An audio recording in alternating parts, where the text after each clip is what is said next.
다음 달부터는 코로나가 사실상 엔데믹으로 전환됩니다. 윤 대통령이 오늘 중대본 회의를 직접 주재하면서 이를 선언했는데요. 6월부터는 코로나에 걸려도 7일 동안 의무적으로 격리를 하지 않아도 됩니다. 이에 대해서는 환영의 목소리 또 우려의 목소리가 동시에 나오고 있는데요. 유한울 체커가 관련 내용을 정리했습니다. 네, 5시 하면 다정회 정의원들의 뉴스큐레이터 울체커입니다. 목요일에 뉴스픽 5 바로 들어갑니다. 오늘 준비한 소식은요. 엔데믹 선언, 강화, 완화, 2차 파업, 네 번째 사망, 기자 많아서입니다. 시작은 2020년 1월 20일이었습니다. 중국 우한에 사는 35살 여성이 춘절을 맞아 우리나라로 여행을 왔다가 코로나 확진 판정을 받았는데요. 그렇게 우리나라에서도 첫 코로나 확진자가 나왔습니다. 그때는 코로나가 아닌 우한 폐렴이라고 불리던 때이기도 했죠. 그때로부터 오늘이 벌써 1208일째입니다. 확진 환자는 중국 국적의 35세 여성으로 우한시 거주자입니다.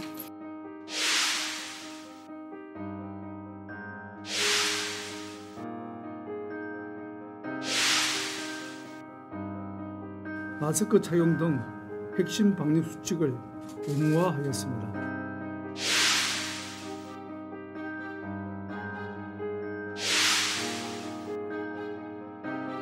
최고 수준의 거리두기 단계이기 때문에 더 이상 물러설 것이 없다는 각오로 임하겠습니다.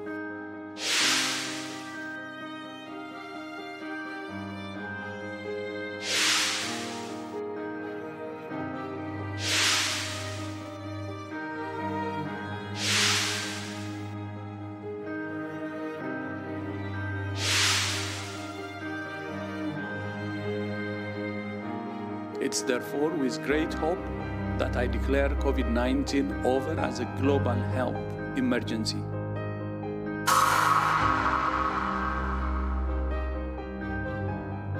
네, 오늘 선언으로 6월 1일 다음 달부터 코로나는 사실상 엔데믹 상태, 즉 일상적 유행 상태가 됩니다. 윤 대통령이 오늘 직접 중대본 회의를 주재하면서 일상을 되찾게됐다 이렇게 선언했는데요. 이 자리에는 지난 3년 4개월 동안 정말 고생이 많았던 의사와 간호사, 간호조무사 등이 참석하기도 했습니다. 회의에 앞서서 오늘 이 자리에 그동안 코로나 극복을 위해 헌신하신 의사, 간호사, 간호조무사분들이 함께하고 계십니다. 모두 큰 박수 부탁드리겠습니다.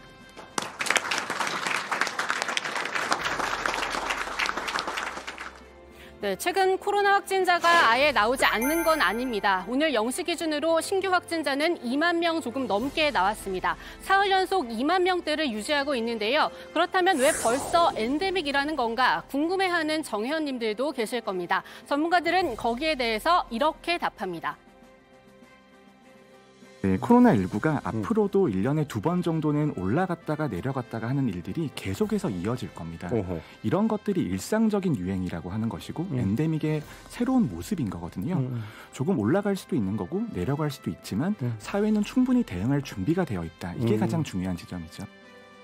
네, 이제는 코로나가 더 이상 미지의 감염병이 아니라는 거죠. 같은 이유로 우리나라에 앞서서 WHO도 코로나로 전 세계에 내려졌던 국제보건 비상사태의 종료를 선언했습니다. The emergency committee met for the 15th time and recommended to me that I declare an end to the public health emergency of international concern. I have accepted that advice. 그렇다면 이제 다음 달부터 우리 생활은 어떻게 달라지나 이 부분이 사실 가장 궁금하실 겁니다. 제일 큰 변화는 이제 코로나에 걸려도 7일 격리를 하지 않아도 됩니다. 5일 격리 권고로 바뀌었기 때문인데요. 그렇다면 아프면 쉴 권리를 제대로 보장받을 수 있을지 우려가 되는 것도 사실입니다. 사업장별로도 이렇게 아프면 쉴 수 있는 문화의 활성화를 위해서 유급휴가나 병가로 이제 대체하는 거, 그리고 재택근무와 같이 이제 자체 지침을 마련해서 시행할 수 있도록 하겠습니다. 정부에서는 생활지원금하고 유급휴가비를 당분간 그 지원을 유지해서 기업에서 유급휴가를 주는 경우에 저희가 지원을 해드릴 수 있도록 하겠습니다. 네, 자체 지침이 제대로 시행되는지 감시할 수 있는 제도적 보완도 필요할 것 같은데요. 이 다음으로는 실내 마스크. 이제는 의원과 약국에서 안 써도 됩니다. 하지만 입원 병실이 있는 병원급 이상 의료기관 그리고 요양시설 같은 입소형 감염 취약시설에서는 써야 한다는 점을 기억하셔야겠습니다. 다만 이 시설에서 일하는 사람들 같은 경우에는 이 주 1회 받던 PCR 검사를 이제 필요한 때만 받으면 됩니다. 이 이야기를 들으면 PCR 검사는 앞으로 어떻게 되나 이 부분도 궁금하시죠? 먼저 입국 뒤 3일차에 받도록 권고하던 걸 이제 폐지하기로 했고요. 이 정부와 지자체 차원의 PCR 검사도 고위험군을 위해서만 남겨놓습니다. 보건소의 선별 진료소가 그대로 유지가 되면서 PCR이 필요한 분들은 그 PCR 검사를 받을 수 있도록 지원해 드릴 예정이고 의료기관에서도 고위험군의 경우에 PCR 검사를 받는 경우에 건강보험급여를 계속 지원할 예정입니다. 다만 이 보건소가 아닌 곳에 있는 임시선별검사소는 이제 모두 문을 닫는다는 점은 주의하시고요. 고위험군의 PCR 검사 외에도 입원 치료비, 치료제와 예방접종 등의 지원도 당분간 유지됩니다. 하지만 다시 한번 기억해야 할 부분은 코로나는 여전히 끝나지 않았다는 겁니다. 이 신종 감염병이었던 신종플루가 A형 독감으로 우리 일상에 들어왔듯이 이 코로나도 일상으로 들어왔을 뿐입니다. 그리고 앞으로도 신종 감염병이 나타날 가능성은 다분합니다. 네, 새로운 감염병은 계속해서 등장할 건데요. 네, 제가 꼭 강조드리고 싶은 부분이 있습니다.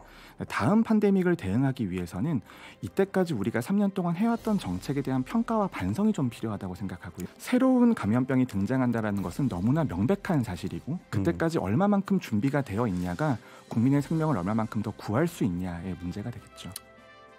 네, 정부도 따라서 지난 3년여를 반경교사로 삼아서 신종 감염병 대응 중장기 계획을 세우기로 했습니다. 5개 분야 24개 과제로 구성돼 있는데요. 이 핵심만 짚으면 빠른 백신 확보와 하루 확진자 100만 명을 가정한 대응책, 그리고 감염병이 생기면 가장 약한 고리가 되는 건강 취약계층 보호입니다. 정부는 팬데믹 위기 시 상황 여건에 따라 100일 또는 200일 안에 신속히 백신 치료제를 개발할 수 있는 체계를 구축하고자 합니다.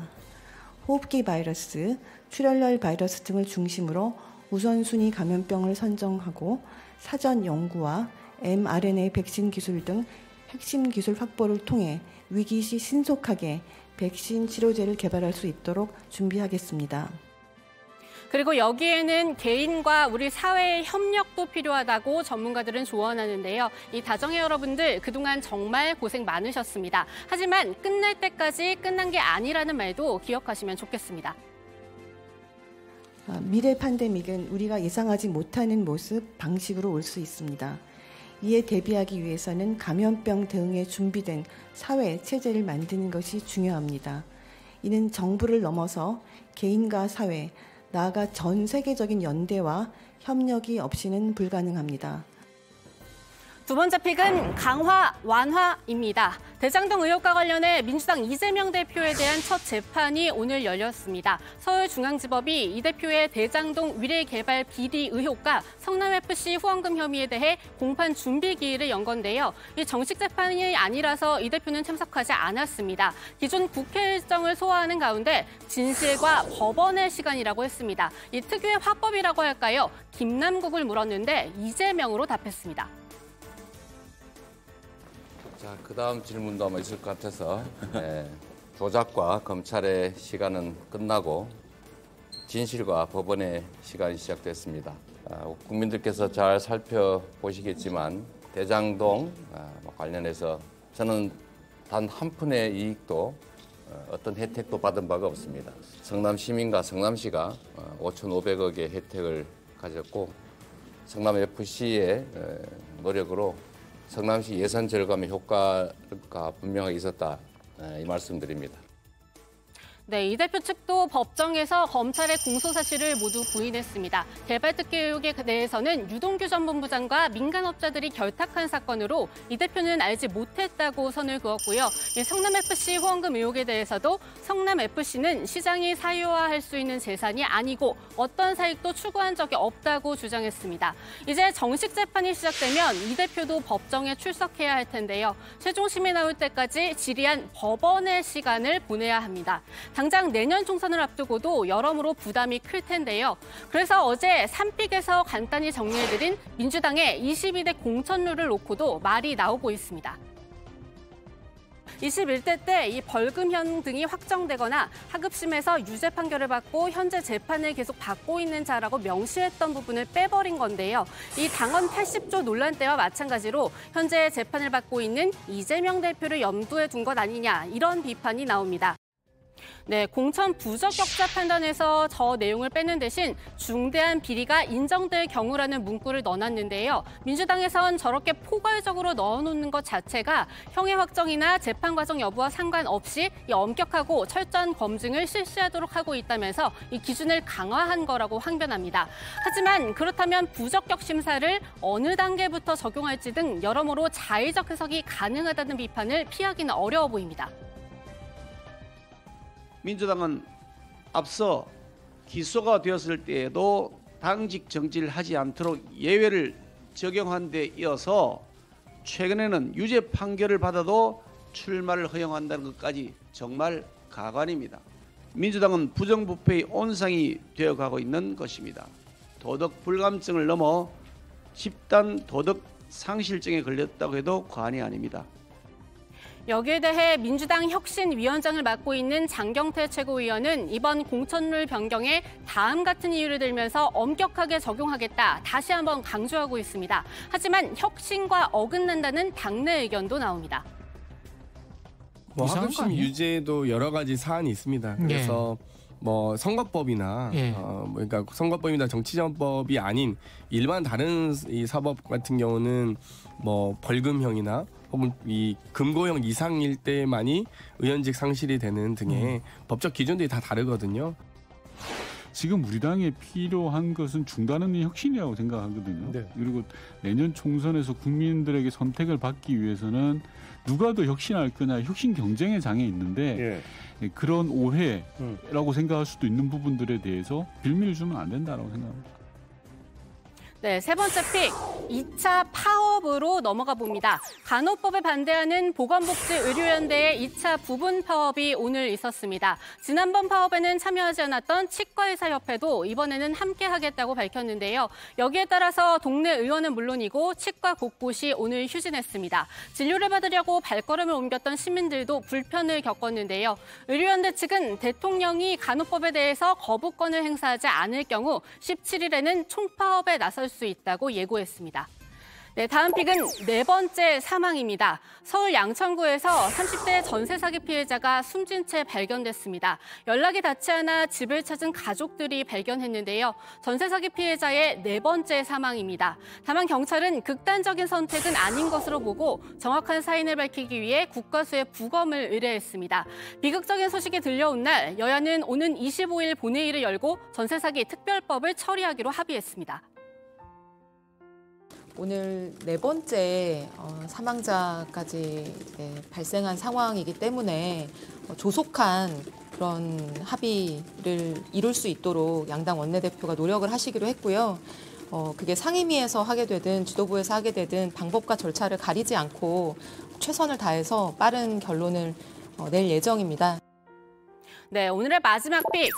기자 많아서입니다. 모두 5종의 마약 투약 혐의를 받고 있죠. 배우 유아인 씨의 두 번째 경찰 조사가 무산됐습니다. 오늘 서울 마약범죄수사대 앞까지 왔던 유 씨가 취재진이 많다는 이유로 발길을 되돌렸기 때문인데요. 경찰은 조사 일정을 다시 통보했지만 출석 여부는 미지수입니다. 유 씨는 지난 3월 1차 소환 때도 일정이 언론에 알려지면서 반발하면서 조사를 미뤘습니다. 네, 오늘 뉴스픽은 여기까지입니다. 들어가서 원픽 뽑겠습니다. 뉴스픽 5였습니다.